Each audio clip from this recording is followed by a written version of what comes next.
Oh no! It looks like the 10th zombie was defeated as well! Hey, Mr. Zombie! Stop watching movies and clean up after yourself! Shut up, Mom! The movie's at its climax! Hello, everyone. I'm the Mystery Guide. Did you know 10 or so years before the famous Jack the Ripper appeared, there was another Jack that terrified the streets of London? Huh? What's that? I've never heard of that before! This happened around the 1830s. I hear a lot of stories about him, but that's all I can find. My name is Sarah. I'm a writer, but not just any normal one, but a paranormal writer. I love urban legends, Umas, aliens, and all sorts of stuff. Oh, are you scared? I find it super interesting, though. The one that I find the most interesting is about Spring Hop Jack. According to witnesses, he wears a tight gray suit and cape, almost devilish. And like his name suggests, he jumps around as if he wears springs. Moreover, no one really knows anything about Jack. Much like Uma's, he's unidentified and covered in mystery. An unidentified phantom on springs, Spring Hop Jack. So interesting! I need to know more about him. So I went to interview more people, and I learned that Spring Hop Jack is most witnessed near Barnes Park at the southwest side of London. He suddenly appears in front of people to scare them and jumps on top of houses and leaves. Yep, much like a character from a sci-fi movie. What's interesting is that he doesn't kill at all, which is a trait specific to him. I want to see him myself. One day, while I was interviewing people... What? Spring Hop Jack attacked you? Yeah, it was horrible. I don't want to remember it at all. I was so happy to meet someone like this. I needed to get more information out of her. If you can, could you tell me more about what happened? I'm trying to learn more about Spring Hop Jack. Well, if my experience helps out someone else. Her name was Paula. As she trembled a little, she began to tell me what happened. It was about a few months ago. I was born and raised in this city, so I know the way around the place really well. That day, I was going to the Thanksgiving festival, but I was running a little late to the meetup time I set with my friend. Because I was worried, I decided to go to a mountainous street where it would be a shortcut, but there weren't a lot of people. What a lonely street, when all of a sudden... I thought I saw the devil himself! Its eyes were blood red and inhuman, nose pointed. Nothing was normal, and it jumped to right in front of me at inhuman speed.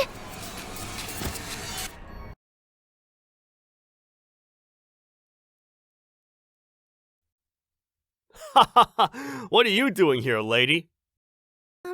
I'm going to the Thanksgiving festival. I see. That sounds fun. Just then, Jack blew fire straight into my face. Luckily, I wasn't burned to a crisp, but I could smell sulfur emitting from his body. While I lay there in shock, he came and ripped my clothes off. No! Jack just stood there and laughed maniacally and hopped away. That is what I experienced. Luckily, I was not injured, but at the time I thought I was going to die. It was horrible. I see. So he doesn't do anything that harms people's lives. But breathing fire in front of people's faces and ripping off their clothes is pretty messed up. Everyone around here is afraid of him. Plus, we don't know when and why he appears. He sure is scary. I've only heard stories about his appearance, so I'm glad I got to hear your story. That's good to hear. I heard there was a couple who was attacked as well, and the man was injured by a punch, apparently. Another person, and this one is horrible, but a woman around my age was apparently assaulted by him. What, really? I thought he only picked on people, but to think he would do such a thing. I don't want to think that he would eventually murder someone, but I wouldn't be surprised if he did. I went and dropped Paula off at her house and left the scene. If what she had said was true, who knows what he'll continue to do? If I was able to find a lot of eyewitnesses, the police should start moving soon. And my guess was correct. The police had begun investigations in order to capture Spring Hop Jack. They even put out a bounty for him, and so a lot of young, driven men began to move to capture him as well, but no one was able to capture him. Moreover, there were even more witnesses of him and a lot more people that got picked on by him. There was no one that could stop him. Well, if that's the case, I can't just sit here. I need to write about how dangerous this phantom is. Even while I was writing about him, I got more cases of people seeing him. And just as I was about to publish my book, a witness case of Jack in Liverpool? They saw him hopping around the roofs of houses? Because a lot of people saw him, it had to be true.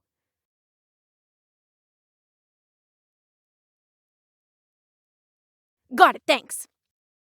I added this to my information for my article and published a book as well. Because it was a warning book, I handed it out for free. I couldn't profit at all, but if it helped people in London, I was fine with it. It looks like he primarily attacks young females, so I hope there will be less people who walk around by themselves.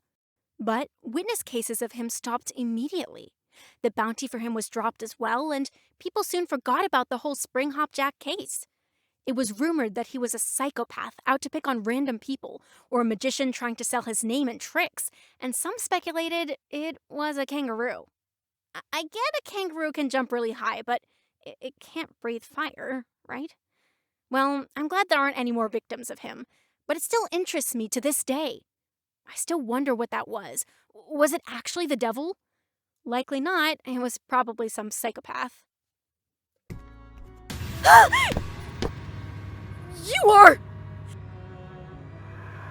Guess who? No! That story Mrs. Guy told us was very scary. I wonder why he was doing all of this. I thought I saw something outside. Whatever. Next is a scary story from one of our viewers. Types of ghosts. My name is Ashley. I'll tell you a scary story from when I was in middle school. Around that time, there were weird things going on at my house, like the lights turning off all of a sudden and things falling forward and things like that. Weird, but whatever.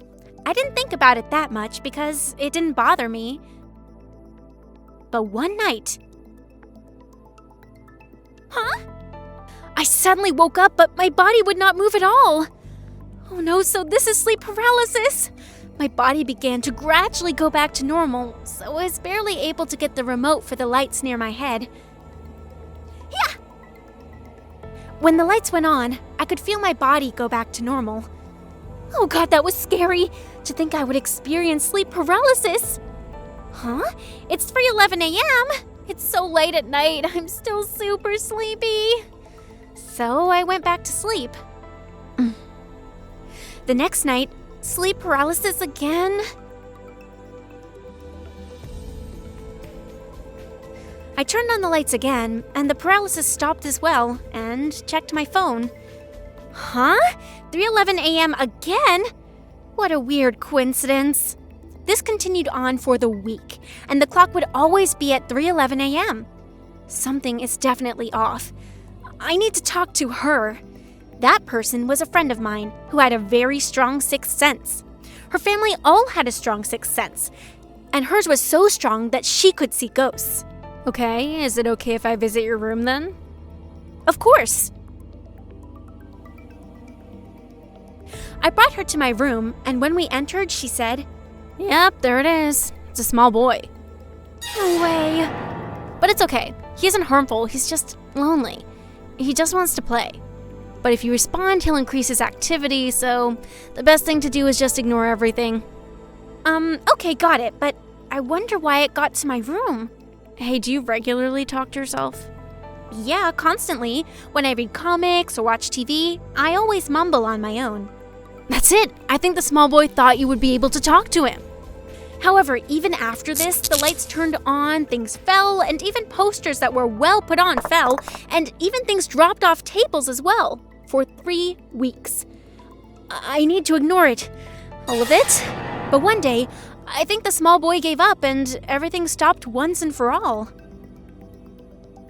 Great. Now everything is back to normal. Whoops! I need to be careful about talking to myself. And so everything was back to normal, and I lived happily ever after. Was not how it went. What came after was much worse. A few weeks later, it seems my father brought back a bad ghost. He likely walked by a cemetery or walked over a suicide scene or something like that. Then my father began to have sleep paralysis like I did. So heavy, the small boy come back again? No, it's something different. I quickly knew it was different and felt the presence of a woman glaring at me menacingly. This is too scary! I felt something horrible that was completely different from the small boy. What is this? It's getting stronger. This is so scary. The next day, I told my friend, and she told me, that is a super dangerous ghost. You need to be careful. You need to exorcise it, or something bad will happen. This is completely different from the child, okay? So I talked to my father about this, and he went to get himself exorcised. The ghost disappeared in about 3 days, but I was surprised to know that there were different types of ghosts, from good to very, very bad. The small child was not scary at all, and I thought to myself, please wake me up at 7 a.m. every time I was in sleep paralysis. I even called it Charlie and thought it was a little cute. For now, I don't have any issues sleeping, and so I have one warning for everyone. If there are things going on at your house, please do not hesitate to talk to a professional. If it's a good ghost, you won't feel any primal fear.